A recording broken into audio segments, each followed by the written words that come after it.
Crummell School really was the place where almost everyone in this area attended school. And the history of the man who Crummell School is named after is very important in terms of the progress of the Washington, D.C. area. Alexander Crummell is probably the greatest African-American intellectual scholar of the 19th century.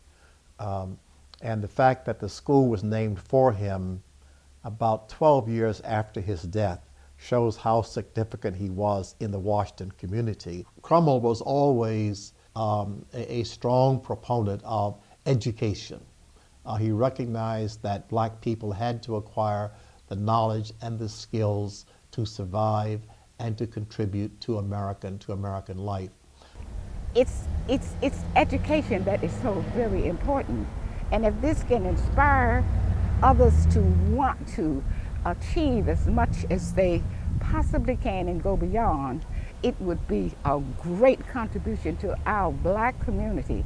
And I think we need to focus on that, because it does mean that because you're black, it doesn't say that you can't achieve and go to the top and do the best. And we need to understand that when we can highlight those educators or those models of young people and who have made a contribution and who are out there to inspire others, then we can overcome. We can overcome. So we have to keep believing in that and knowing that we can, and take that kind of pride and look to buildings like this, although that's just mortar up there, but it's still a spirit and a symbol. And it's saying to us, you know, you need to relive this. I left Washington and went to school in Pennsylvania in the 10th grade. And I got a sort of how I know that we were good is because the teacher would always say, well, you have a student here who you may have to stand up against. He says, I think you got somebody to match you, your reading or your math or something, because I was good and I knew that. But I don't think they expected you to have that background because of the fact that I wasn't white. And all of them were white. It was a white school. And I was happy because they had given me the basis of that background that I could stand up with any of them, read with them, do math with them, and sometimes get put out of the class because of what I said. We actually started grade school together. We went to Crummell as a daycare, and then we went on to Ruth K. Webb. What I remember the most is the free spirit that the teachers had, the things that I learned. Everything that we learned was really artistic based, from dance to tap to theater, acting, artwork, poetry. Everything was oriented around art. Crummell had us involved in the neighborhood, not just in, playing basketball or tap dancing or ballet or whatever they had in the school. They also taught, that I can remember now, I can recall, they taught African American history. They taught us that. I started in the first grade. Had a teacher by the name of Miss McMarlin. She was my first grade teacher. My second grade teacher was Miss Gibson. And that was my second grade teacher. My third grade teacher was Miss Crew. And my fourth grade teacher was Miss Ford. That's the impact that the elementary school had on me and the teachers had on us. And I can think back on Miss Bronner, who was a sixth grade teacher and also the principal. She was excellent. Very stately young woman who looked a bit like Dorothy Heights and very well under control. She ran the school with compassion, but yet she was stern and required strict discipline, not only of the children, but of the parents too. And I was left-handed, and she encouraged me because the kids used to tease me. And she said, you have a beautiful handwriting. Don't let anybody stop you from doing that. But I tell you what, I went home and I practiced and I learned how to write right-handed, and now I can do both. I can write just as well with my right as I can with my left, so that's the encouragement they always gave us. Miss Johnson was my kindergarten teacher, you know. I was a young thing, but I was infatuated by her at that early age. She was a looker, man, I'm telling you, Miss Johnson. And all of our teachers that we had, they were all females at that time. And I was in love with every one of them, from the first grade right on through the sixth grade, in love with every one of them. Miss Bowie was my sixth grade teacher, and I loved her. She was very special. My fifth grade was Miss Hayden. My sixth grade teacher was Miss Bowie. We graduated in 1972 from the sixth grade to Hamilton Junior High School. In 72, it was the last graduating class of Crummell Elementary School. So I'm a little history myself. Well, you know, my sister and I actually drove around here when they parked the car and they stood there, and we could not believe that was Crummell. Look what they've done to our school. The windows were broken out, and the place was bored. It was just awful. And remember, the school was so nice. It was a little school, but that's all we knew in those days was a little school. But to see the school in disrepair, it was a sad situation. I did not want to see it torn down, and it looked like it was headed in that direction. When I moved around here, they had just closed Crummell, but everybody cries for that school to open back up. And all the guys that I grew up with, and the ladies, they all went to Crummell. Trinidad is a bigger neighborhood. Ivy City is a small neighborhood, so it was nice that the kids had somewhere where they didn't have to go across this traffic, you know, as little kids to go to a school and right in the neighborhood. We have a school around here, Crummell, a place that my parents went.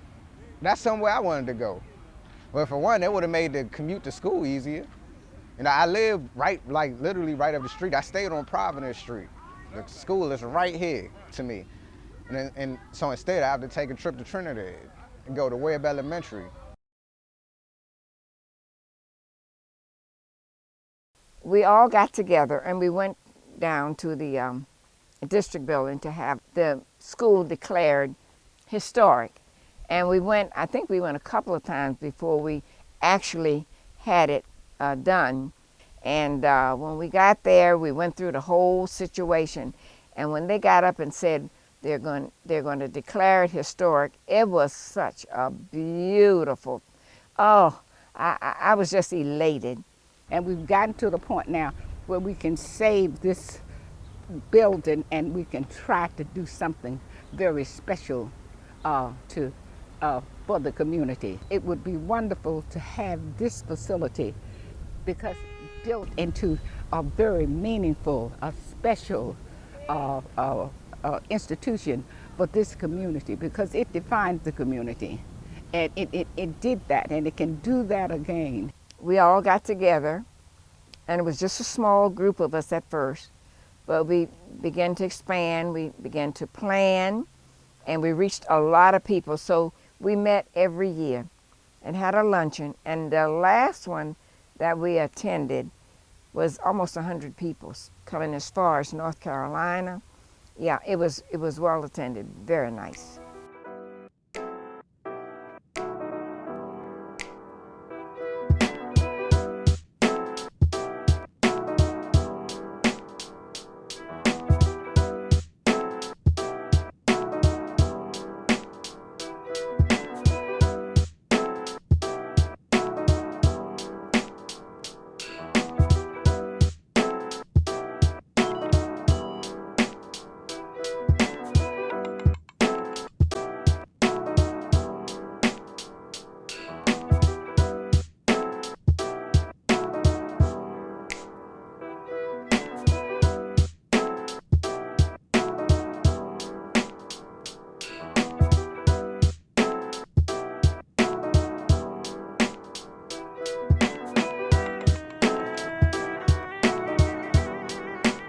This neighborhood right now doesn't have no recreation, no school, no nothing, no store, anything, just this park. What I don't like about the neighborhood is that, you know, even it's close to neighborhoods like the Trinidad area, they rebuilding wrecks over there.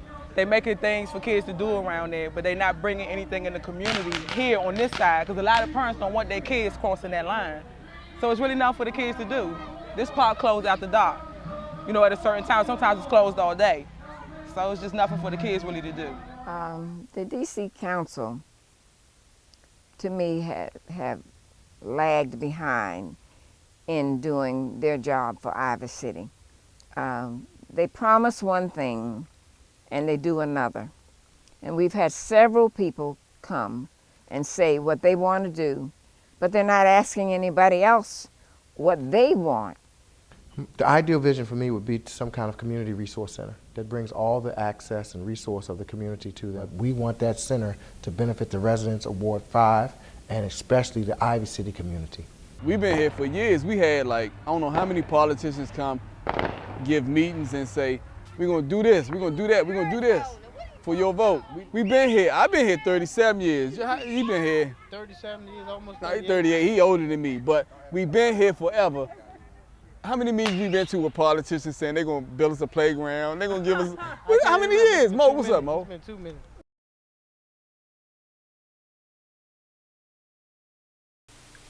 I think this neighborhood needs something that fit the needs of the community, which would, to me, would be a recreation center. Boys and Girls Club would be good. To have a substance abuse program in there, a kids recreation center inside of there, folk rehab training, educational training, computer lab, definitely a basketball court outside. That building should house something that should fit the needs of everybody in the community, young and old.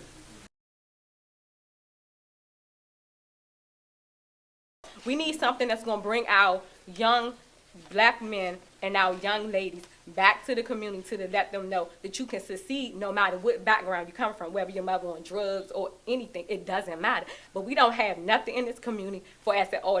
I'm 37, they've been talking about doing something about Crummell longer than that. I'm tired of hearing all this. It's time for y'all to start action and do what y'all said you're going to do. I don't know how many times I've been sitting in this meeting and I keep hearing the same thing. Either you all going to put something in her for us to work with or you're not.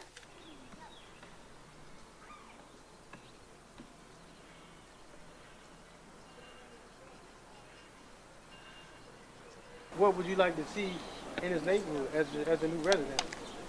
Okay. Especially for young kids. What would you guys like to see in the neighborhood? A recreation facility would be, First and foremost. Yes. Great. That's mandatory. That's definitely mandatory. Yeah, I'm kind of surprised about that. Wow.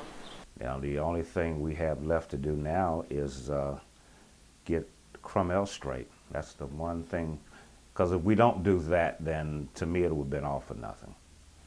Because Crummell is the center of the neighborhood. In other words, if you approach Crummell from Central Place, it looks like, I mean, it's the center of the neighborhood. You know, in other words, it's like it has eyes. It's looking right at you as you're approaching it.